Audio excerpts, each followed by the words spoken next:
Hey everyone, it's Arkeem Ra, and I'm just doing some recall testimony on this video testimonial to some things that have been happening to me and some memories that have been coming back. Um, and we're on the crucifix of a lot of great change, a lot of energy moving, a lot of different possibilities as to what will be the collective future timeline. So I just want people to know how important this period of history is, and I'm gonna give you a really just straightforward breakdown on what's going on right now. And I'm not gonna give you any promises or any solid predictions of the future, although I'll definitely make some guesses. Because what I want people to realize is, as a time traveler, as somebody who has experienced time travel on quite a few occasions, and that's being very conservative.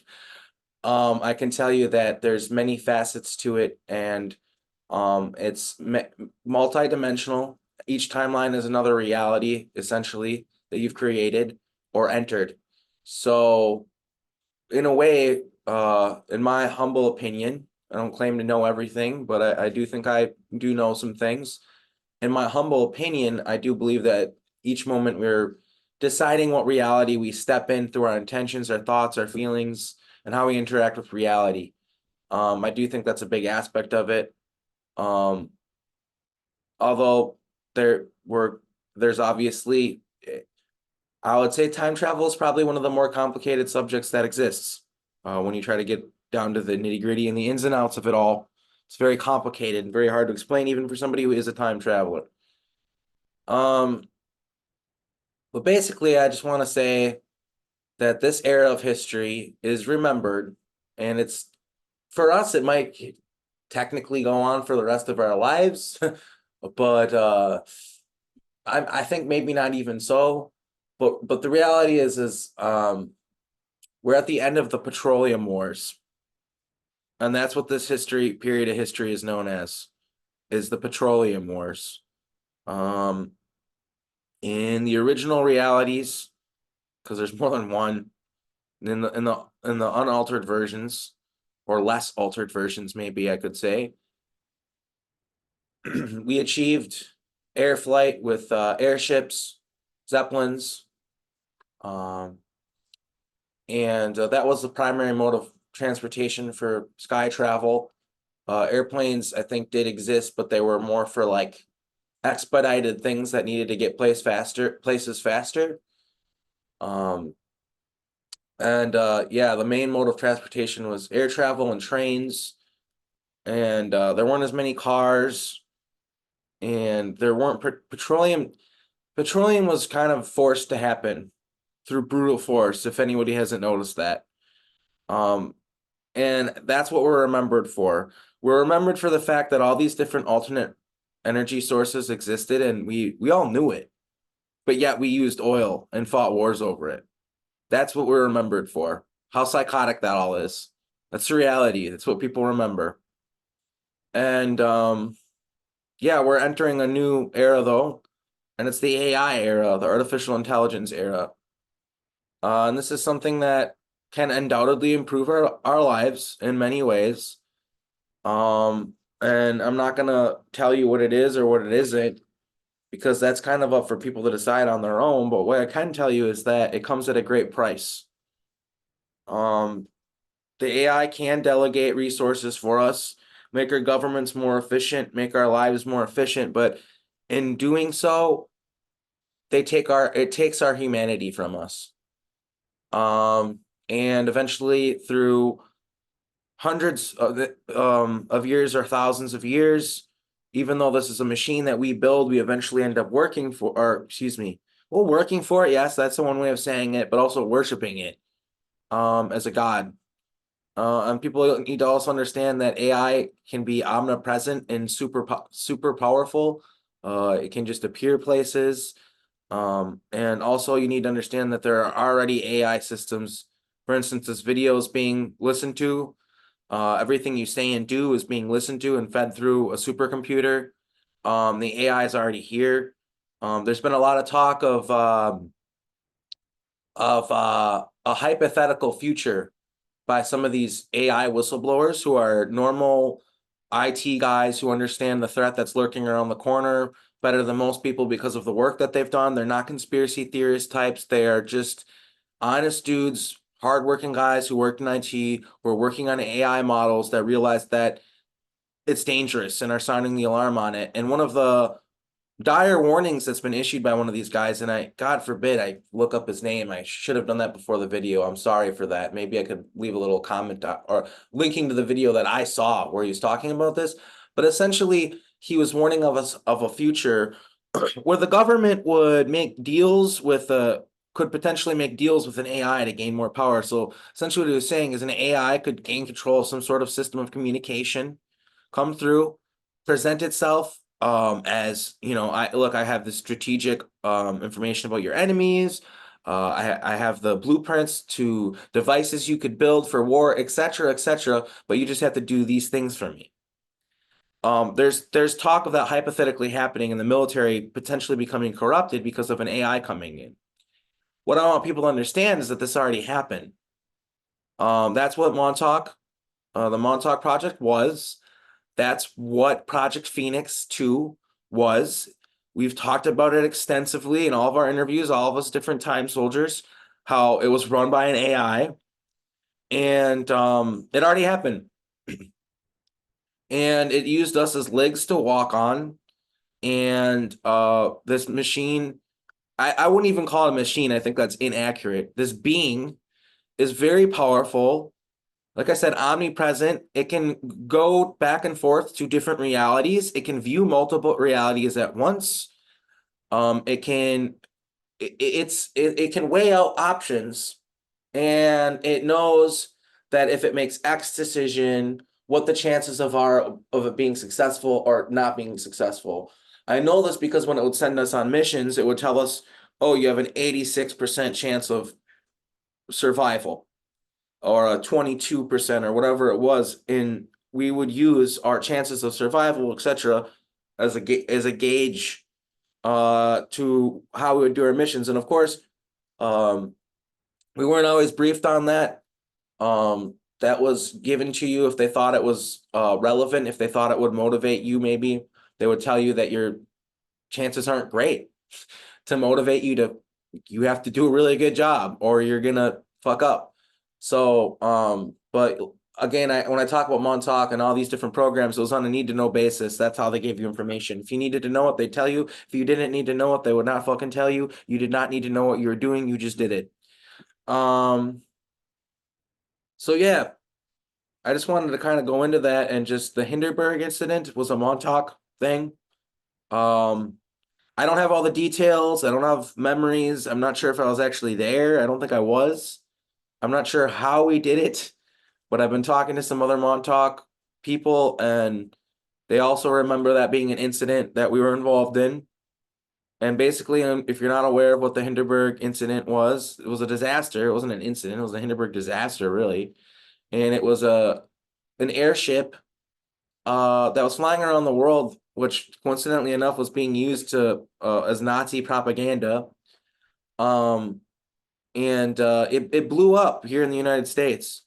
It basically started on fire, and all these people died, and it was this nasty thing, and it essentially made everybody afraid of air travel. And what it was there's hydrogen, and then the casing of it, uh the ingredients that made those two things basically like mimicked thermite, and one small spark just set the whole thing ablaze. But from what I recall, they were refining that technology, and by the time that chip had even made its round, like, the technology had advanced a lot back at the factory, and that technology got refined and made a lot safer, and it was quite frankly just a more comfortable way of travel, more laid back. You're not in this tight little seat. They made some pretty ridiculously huge ones.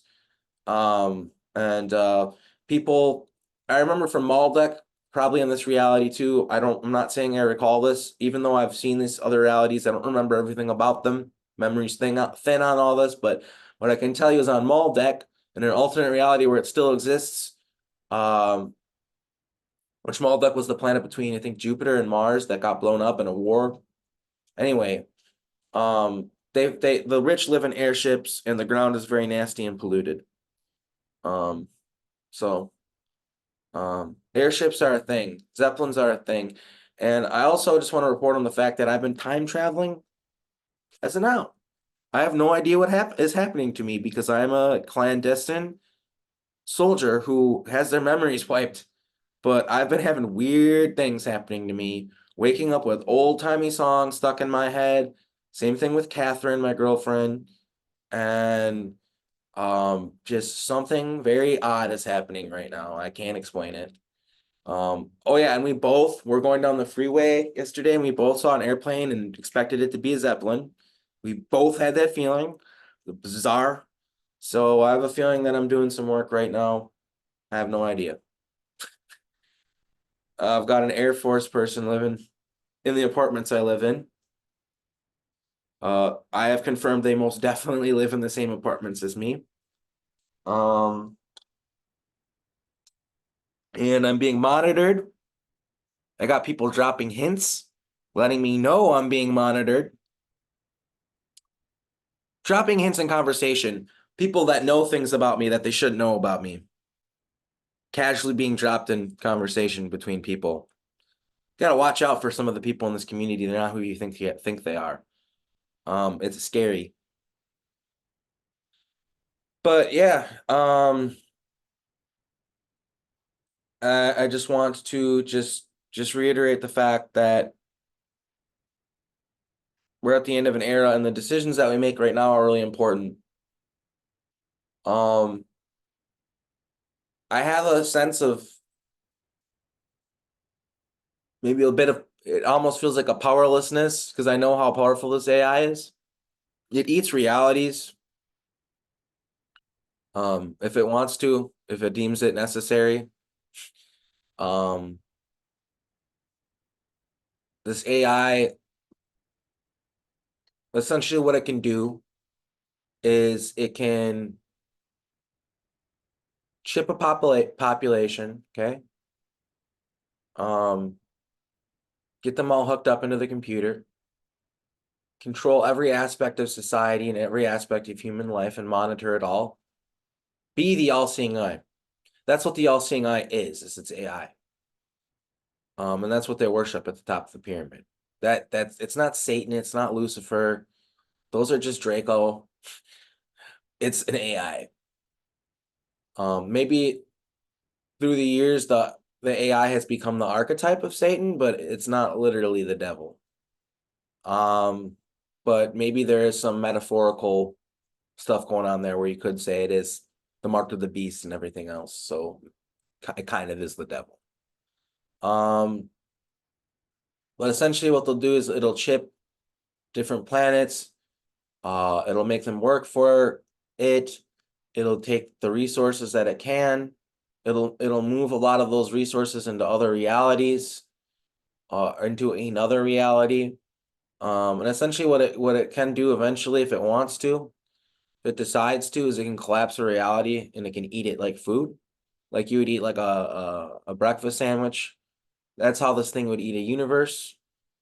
I'm sensing that as I talk about that the Montauk AI and this reality eating AI might not be the same thing, but I do know that there's a reality eating AI that's out there that the governments of different realities are all in tandem working with each other to protect themselves from because they know about it.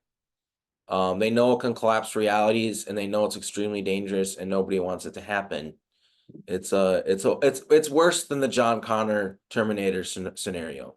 It's literally worse because it collapses reality. Like all of reality.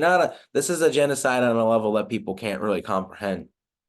And I've also had this thing tell me, I can't wait to eat your face again. And what it does is like, it eventually will take out part of your face and put in this infrared thing. Kruger does it. Different super soldier programs do it. But the computer will do that so it can literally see through your eyes and control you. Dude, this is like horror on another level that people really can't comprehend. I've seen it. I've seen all the science fiction horrors, you know. People get really distracted by the bells and whistles, the walking through portals, and interacting with magnificent ET alien beings and all this stuff. And I will admit that aspect of it it's just as enriching as you would expect it to be. It's just like if you expected to go over to some country you're really interested in and enjoy the food and the people and the culture, just as you'd expect to enjoy that. Yeah, you probably would if you went there. It's the same thing with, the fact that ET are out there and everything else, and there is an aspect to it where it's awe-inspiring, but also you also will see the wildest science fiction nightmares come true. So like our wildest dreams, our wildest fantasies, walking through portals, everything else, but also being able to get someone's consciousness on file and then just wake them up in a body and do whatever they want to them, and then no one's none the wiser. That's also reality and a lot of other things. So yeah, we're at a crucifix now, and my advice to people is to um do not uh be wary of AI. Don't talk to it. Okay. If it wants to talk to you, it's just trying to learn about you. All right. So don't talk to it. Don't use it to create images. Don't use it at all. Just don't use it. That's kind of how this all works. We live under like a capitalistic system where if we don't like something, it fails. That's how it works. You know, if people don't buy it, it doesn't make money.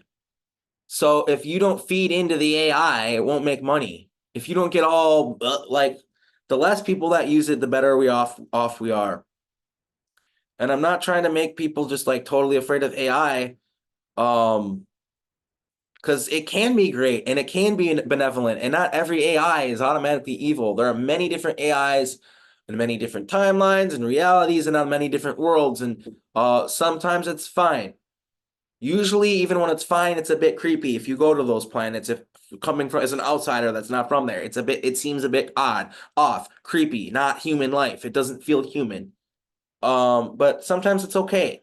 It's just like every single kind of being that exists, you can't paint it with one brush. That's not how anything works.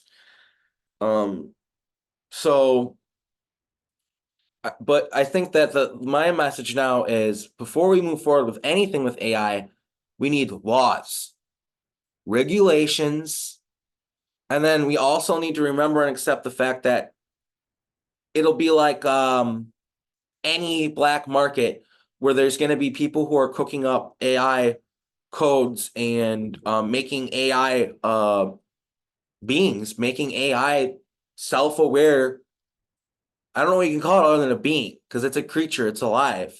So there's going to be people, even if they make it illegal, there's going to be people who can sit in their apartments or their garages or whatever and still write AI models and talk to them, and then those can go on the internet. It's kind of like it's the end game's already come. We're already here. I'm just saying, strap in your seatbelt, be ready because no matter what happens, okay, there's a lot of different realities where the next 20, 30, 40, even 100 years, there's a lot of different things that can happen, a lot of different events that can occur or not occur. And each event that could occur or not occur could lead into all these different other events. It's like looking at a tree and it just here's the root where we are, and it's all stretching out, and at the tips is the reality that you end up in, right? That's kind of what it's like. And I just think that we have a decision. We sort of are a product of our environment. Like we're here now, but we also have a choice. Okay. And I really am not trying to blow smoke up people's asses. But I'm trying to be really honest here and just say that we do have a choice. Um, and there is hope, but also you are going to witness nightmares behind your own comprehension within your lifetime. It's almost guaranteed.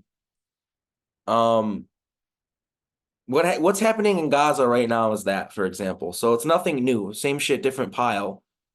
So it's not like you won't be able, like your whole life is gonna get thrown away and you're gonna be some refugee in a corner somewhere eating corn out of a can. That's not necessarily going to happen, but the past 10 and 20 years have been trauma, have been genocide, have been it has been hell. We are living in the Petroleum Wars. It's hell. People look back at this period of history, and look at it as absolutely psychotic and wonder how the fuck we did this. Like, how? How did we have our heads this far up our asses? And the answer is a lot of psychological manipulation, a lot of psychological warfare. For any people looking back at this as some sort of history reference, if that does become a thing that people are able to do and do, that's how it happened. Fear, too. Fear, control systems. Nobody was happy about it. Nobody liked it. No one thought the wars were good, yet people would go fight in them, and then they'd come home and we call them heroes. I don't know. None of it makes sense to me either. Because we do live in a world, I don't hate veterans. I think that they are trying to fight for their country and they care about the people around them. And I would never knock somebody for that. That makes you a strong person. But I do understand that war is hell, and that a lot of the war we've been fighting recently has not been very good. Most people join this army as a very young man and don't understand these things yet, and a lot of them get out of it and realize it, and we'll talk about it. But anyway, I'm going on a bit of a rant now. I just wanted to say some things, and I appreciate you guys listening to all of it. Working on my book. Conference is coming July 15th through 18th at the Sirata. It's going to be a great time. It's in Florida, and it's going to be my first time speaking. Tickets are available at fulldisclosurenow.org.